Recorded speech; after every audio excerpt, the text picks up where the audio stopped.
Hey everyone, Sly47 here. I've got part 2 of a fun chat with the Blitz here. How is today going for you, Blitz? It's going great at the moment, thank you. That's good. So, of course, go check out his channel. We have the part 1 of the video here, and this is part 2, kind of going over different things we'd want, desire, or just clearly don't want in World of Warship's Blitz. And I'll start it off. Blitz, what is one thing that you definitely would like to see come into World of Warship's Blitz? The one thing I'd like to see is ship variants, and what I mean by that is that a lot of the ships are just one member in the class, and what I would like the game to do is to enable you to buy a camo that essentially gives it a name, and a camo but the same model, and so that you can essentially have different ships from the same class. There are hundreds, well, there are thousands of ships, or hundreds of ships, whichever way you count them, you know, that fought during the period, or existed during the period. And a good example would be the Fiji. It would be absolutely dead simple to create the Gambia, which is another colony class cruiser, with just different camo, different name. And what it means is that the games would just seem so much more alive, because you wouldn't be seeing like 3 Romas. Well, actually probably would, because I'm not sure there were many sister ships of the Romas, but you wouldn't see 3 Fijis. You'd start to see, or 2 Fletchers. You'd start to get some variety, and it would be a way of personalising it. I mean, it's something I'd really love to see. It wouldn't change the gameplay at all. All it would be is just a new skin, new name. I could even see making it so that you can actually put different commanders, like almost like a pseudo premium ship when you buy those camos. I think that'd be kind of cool too, to kind of add to that idea. Oh, that's a good addition. Yep. What about you? So for me, of course, I'm going to go with one because I made a video a while back of opening more than 1 crate at a time for blueprints. So give us a 5, give us a 10. Like I know some people have said unlimited, but I think that might just kind of destroy the server on the first day that that's made available. Start with 10 and then grow it up after people have cleared out their backlog. Yeah, I agree. I think that's a really simple one. Yep. What's your second one?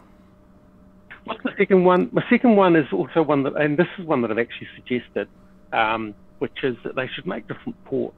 When I look at the player base, we've got people from all over the world, and we should potentially have a Singapore port, a Sydney port, a Mumbai port, just different ports, so that people who play the game around the world have got something a little bit closer to home. I know that creating ports is probably quite complicated, so I'm realistic about the effort involved. They are probably the most complex models, but I just think that it would be a nice touch for the player base to have ports they could buy that would be closer to home. Of course, I'd like an Auckland, but I'm realistic. I think it would be kind of interesting, but you could also do a little bit of a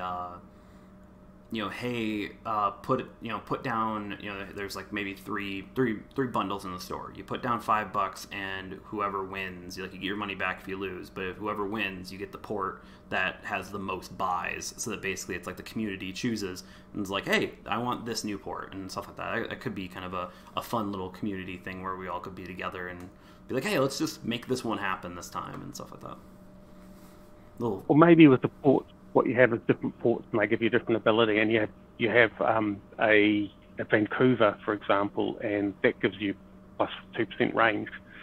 You have San Francisco, you get minus 1% per person, tiny amounts.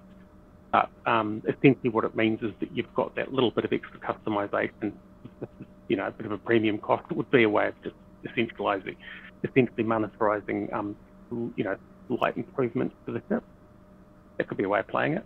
That could be too, just to kind of add a little bit more, because you do have to kind of go, hey, how do you keep a consistent, not just have an upfront cost and all of a sudden an upfront benefit, but something that gets people to continue to buy it. So that might get more ports that capability. It's not a bad idea. So.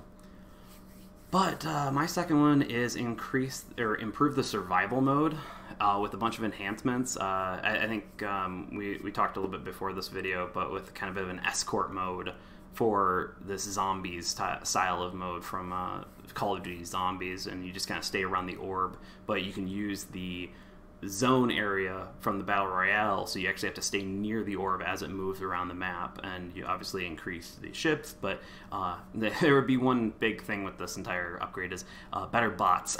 So, but I think that could be a lot of fun for the community, something of a PvE element, just to kind of like end the night on something that's kind of easy, simple, but yet still rewarding.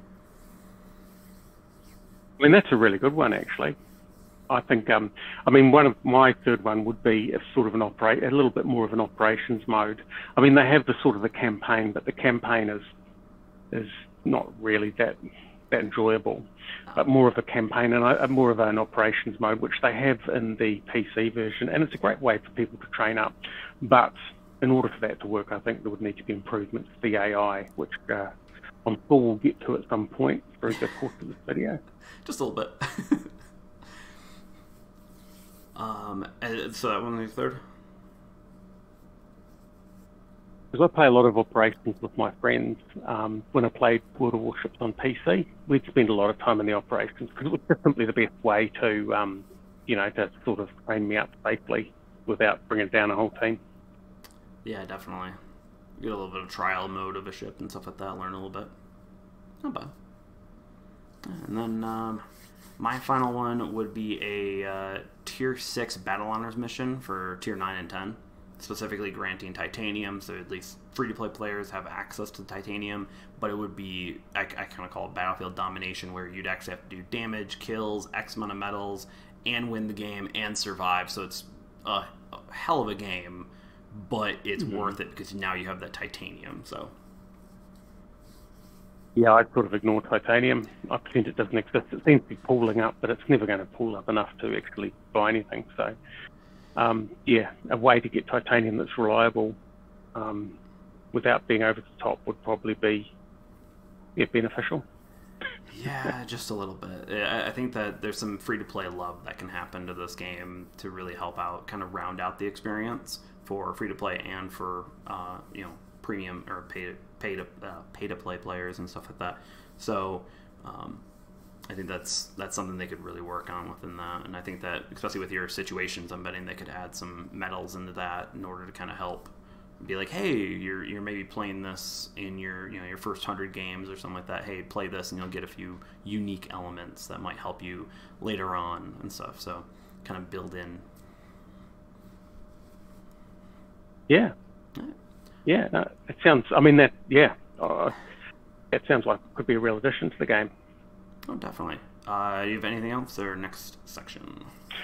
Let's go on to the next section because it's interesting because the first thing you asked for was something to make opening crates easier. So there isn't a massive unmet need. This is what I'm hearing. It's not like. So I mean, yeah, it's quite instructional about what is asked for and what's not asked for.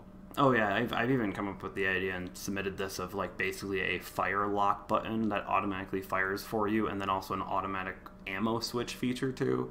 I've been wanting those two. It's incredibly small things, but it would be so nice on certain ships that of course maybe fire really quickly, so you can focus on aiming rather than just constantly mashing the fire button like the Friesland. So yeah. I think the only thing I'd ask for is a separate button for torpedoes for the triple-arm battleships like the Gun Horse and the Gneiss now and the Turbot. That'd be a good one too. Yeah. No, I think that's probably that's the other one that I'd probably ask for. Gotcha. All right.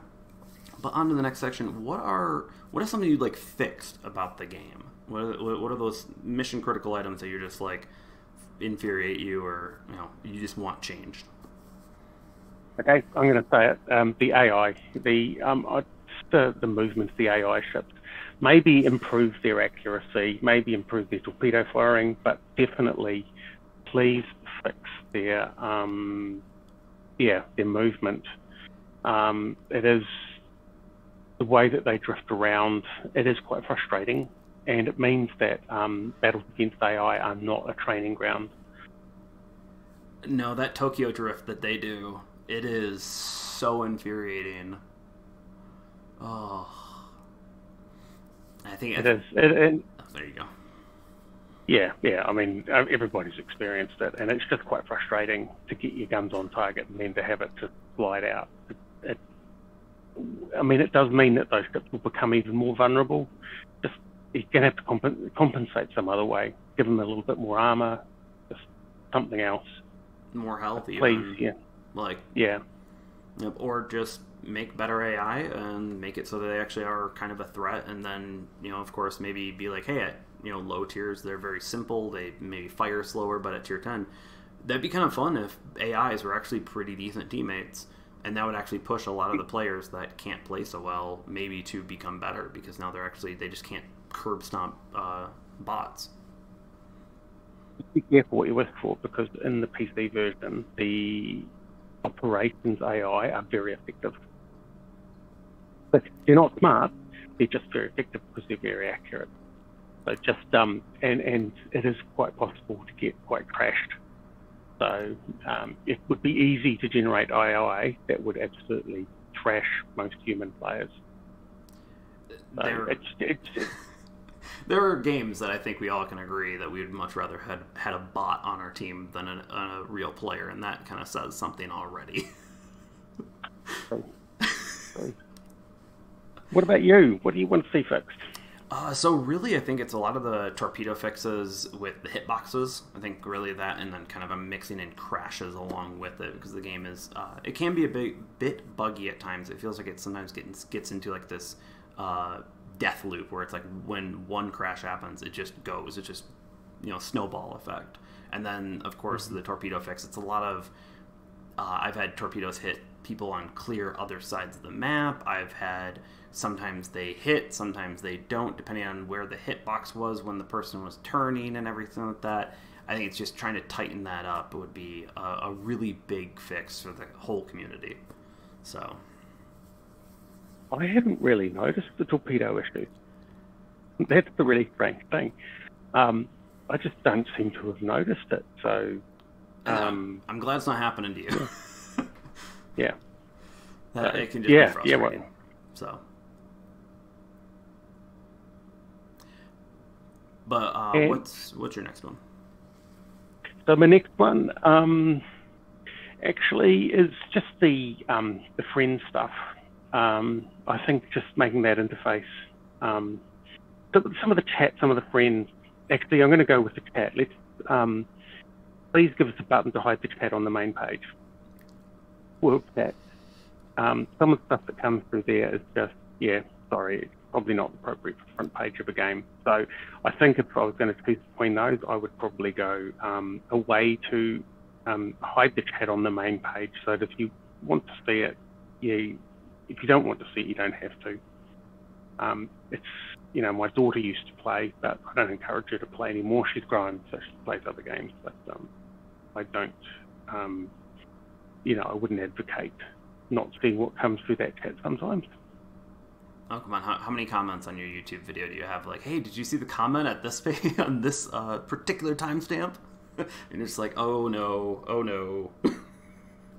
Yeah, there is a moment of terror when I start producing content that is based on the port, because of exactly that reason.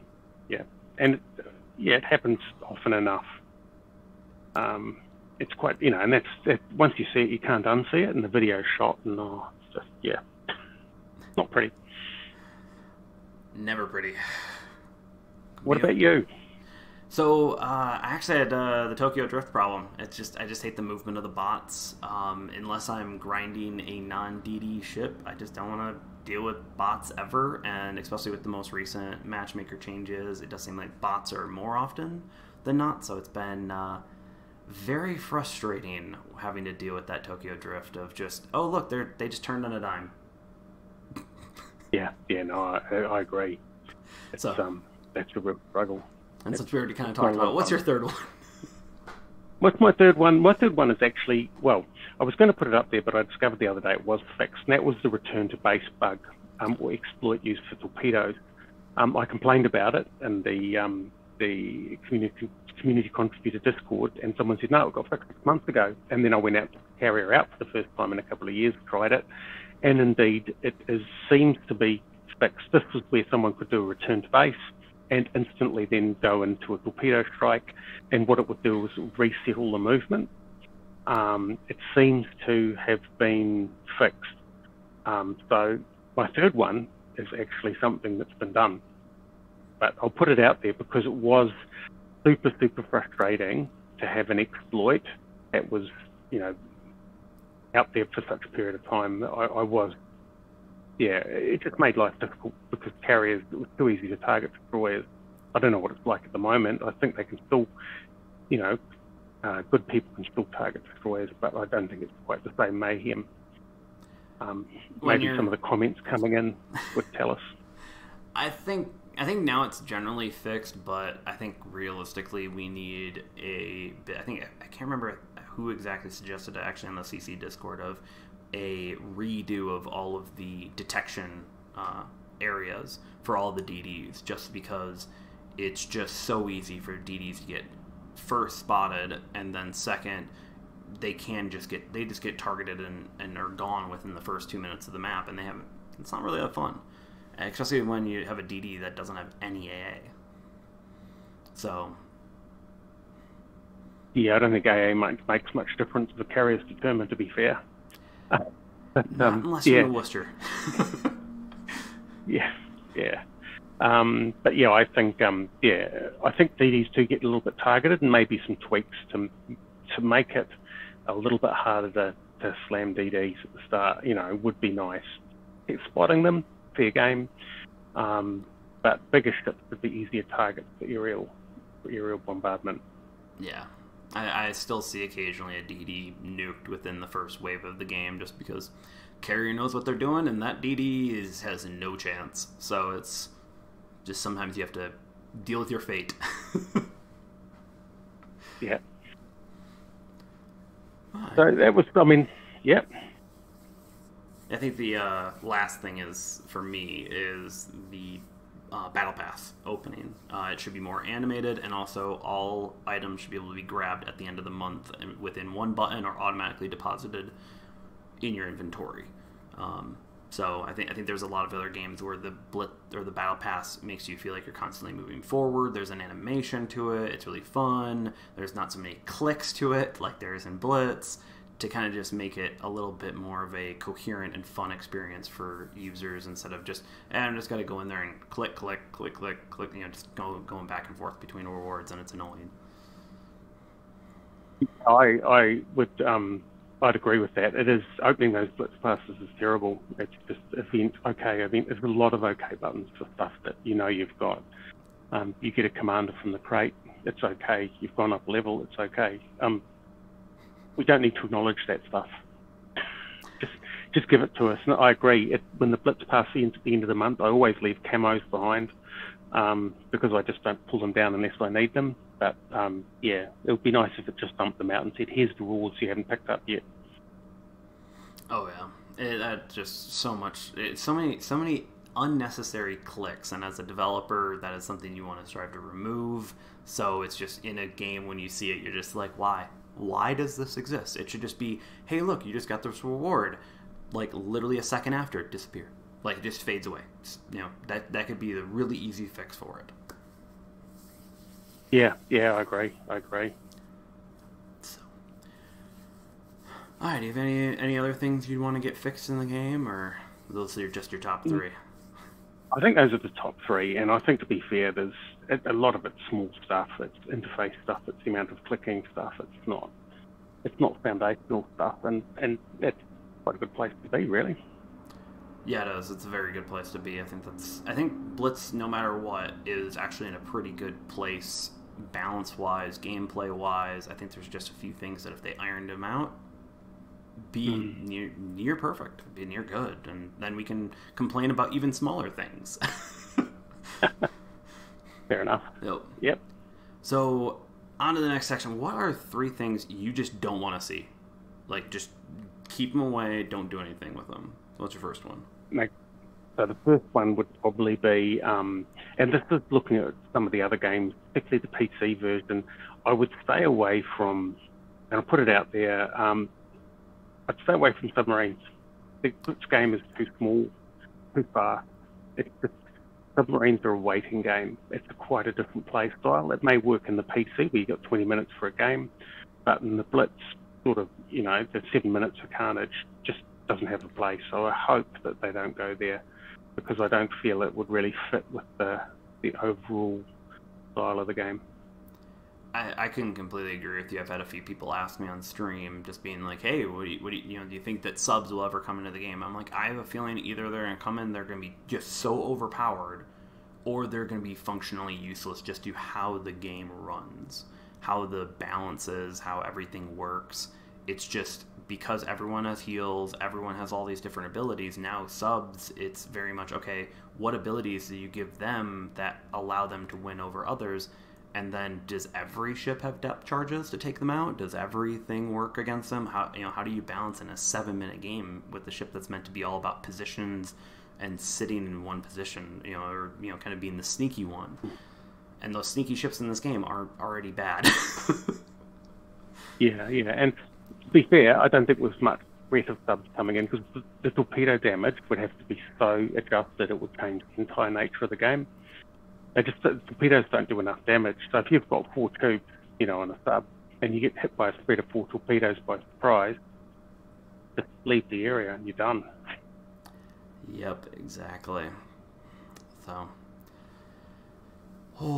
okay. I'll go with my first one. What about you? Yeah, SBMM, so skill-based matchmaking. I want that to stay as far away, and I feel like they actually implemented it in the last update just a little bit to try it out.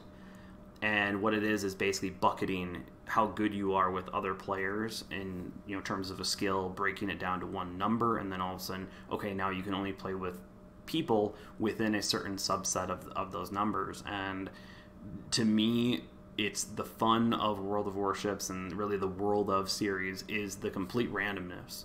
Is that sometimes you're curb stomping teams, sometimes you're getting curb stomped. It's just this games can be super tight, team skirmish levels, and other times they can be completely just blowouts. So I like that over the SBMM, because I don't want to be literally sweating every single game trying to compete against players that, of course, maybe are in a platoon that can talk to each other and absolutely just destroy you. Yeah, I agree. And I think what happens there is that you essentially get disincentivized from doing well, because you get put onto crappier and crappier teams. I think that the game's important enough that if you have a bung match, you have a bung match. I mean, every now and again I'll go into the cap, no one will follow, and I'll contest the cap, and that's a certain way to get sent back to port. But do you know what? The next time I go out, those guys are still in their previous game, so I'm all good. 7-minute games, you can have the odd bung one, it's okay. Oh yeah, it's not that big of a deal. So what's your second one?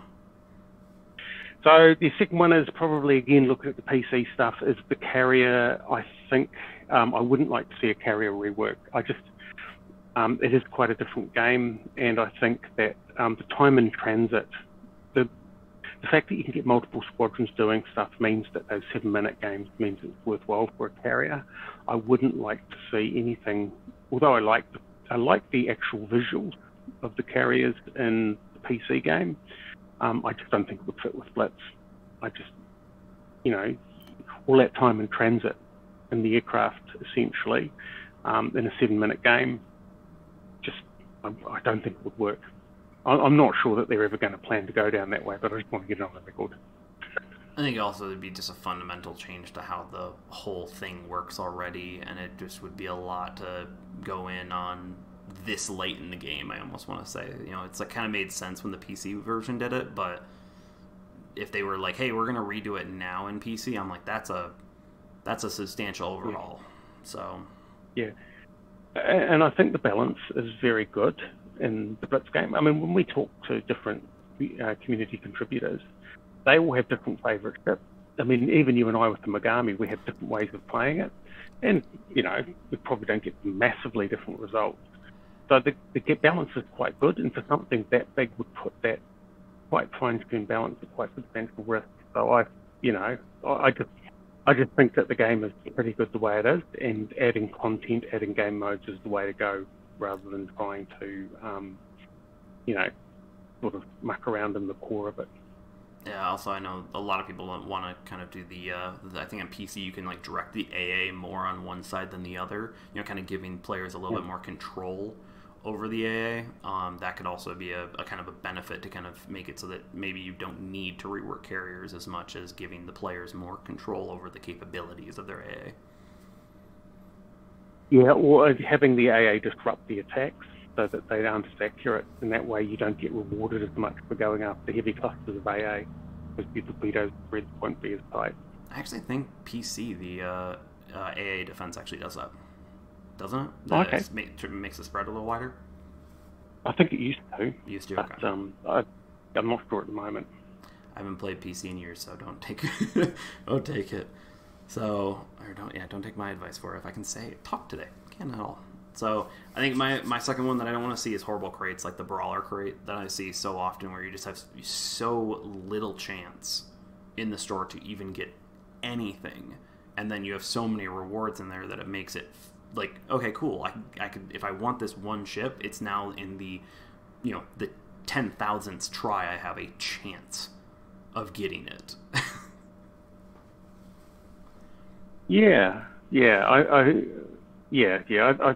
I understand the crate mechanics, and I understand that they will increase the apparent cost of, the amount of revenue they can make per ship. But yeah, this very small randomized chances are, I'm not a fan. But even though I understand where they come from. I think also it's like with the amount of ships, like I kind of like, okay, the Brawler ship, there's 5. Okay, that's kind of getting there, but we have a lot of ships in this game. I think I just did a review of all the premiums, and there was 127 premiums in the game. I actually missed one in the video. But it's just like, start to chunk those, like make smaller crates in each one so that you can actually go, hey, okay, I want one of these 3 ships or one of these 4 ships, but it's just when you start getting 5, 6, 7, 8, 9, 10 ships in a crate, it's just like, okay, cool, I have 0 chance to get the actual ship I want out of it. So. Yep. But what's your second one? It's the second. This would be my third, wouldn't it? Oh, third one. Third one. Yeah. I'm not. That's all good. I'm not actually sure I have a third. Oh, really? It's this. In general, they've taken things in quite a good direction. Like, at one point, we seem to play everything on the encounter map. They've added a lot of maps. That problem's gone away. There's a massive variety of ships. They've added a lot of ship lines in since I've started playing. I think they're heading the right direction. I mean, I do like the idea of getting more lines out there. I'd like to see the French destroyer line. I'd like to see... I prefer seeing that rather than sort of fictitious lines. I suppose a lot of French destroyer line is fictitious as well, really, isn't it? But yeah, there isn't anything major that sort of worries me, apart from those 2 items that I spoke about. And that's really looking at other games and saying, well, they went there, are we going to follow? Maybe the only thing I would add is I like the update process. I've tried a little bit of World of Tanks, and every time I log in, it seems to be pulling stuff down. And World of Warships on the PC, I just don't play it because the update process is shocking. It just is hours. It seems like every couple of weeks. I like the update process that they've got for the Blitz game. Yeah, I think with the update process, it does have some benefits with it. In that, just like, hey, every few months you're actually gonna have this is when that, and they tell you exactly when too. So it's not as crazy as other live service games where it's just every week you get a new update. Enjoy while you wait when you don't have much time to play right now today. So. Yeah. The update process suits the style of game. Quick, convenient, anywhere. Oh yeah, definitely. I know on this last one, pretty much. It actually goes along with the crates. They really need to lower the price on the ships like the Thunderer and a few other ships. Now, of course, they do know the information up front. They see what's in the server, but if a ship isn't selling well, maybe think about that. Maybe it's the price and not the players that actually want to do it. The shipyard should be, hey, I worked my butt off getting all this metal.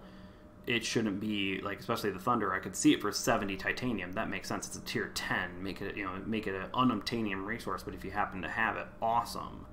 But 70 steel as well is just way too expensive. Similar with the Buffalo, it's just way too expensive. It should be really 35 or 30 each. You sort of want to see a bit more realism in the shipyard. I get that. Yeah, I look at some of those things. To be fair, I look through them. So I see it, I acknowledge that it exists, but then I lose consideration. I must admit, I've also avoided black ships because it's just the bandwagon I didn't want to get onto. I've got most of the lines up to tier 8. I didn't want to start adding black ships into that. Wouldn't be able to keep up. Yeah, and plus, of course, having just reviewed them, it was a surprising amount of black ships entered the playable section. They just weren't even remotely in the good section. There's a few that kind of fit in the, hey, this might be a great to buy, or this might be there, but that's pretty rare, and that's kind of says something about the entire black ship area, that it's just, most of the time, it's not that good of a change, and why change what you already have, potentially? So the only one I've been tempted with is the Edinburgh, because it provides a tier 8 cruiser that I could put David Beatty on. But that was the only reason. Oh, yeah? Yeah. I don't mind those type of black ships where it's like, hey, I like this one, give me the exact same thing. I actually don't mind that overall as a black ship, where it's like, okay, it's just a premium version of this. So, not the craziest change. It would be quite good, to be fair. Having a black Charles Martel means that I could have the commander able to go on other ships. So essentially it's the way of getting a ship that you can put a premium. You can move the commander around on. So it does, but yeah, it does that kind of right now. But unfortunately, a lot of the upgrades that they'll do with black ships just aren't even worth it. So like using the black Charles Martel, it's an effectively worse upgrade. It's just completely changes how the ship plays, and your commander isn't wired for that. So you have a problem. Oh, that's true. Yeah. Well, that would be no good. Yeah. I suppose Black Edinburgh, there's not much they can do to break it, because it hasn't got much utility to start with, apart from smoke torpedoes and AP. And if they gave it sonar, then it just becomes stupidly powerful. Becomes a Belfast at tier 8. It would become ruthlessly powerful. Yep. It would be very, very effective. Alright, well, that covers all the subject on part 2. Don't forget to check out part 1 on Blitz's channel. Blitz, thank you for swinging by my channel, and thank you for having me on yours. It's been a pleasure. Thank you. Definitely, it's been good. And hope everyone enjoyed this video. Have a good one. Peace.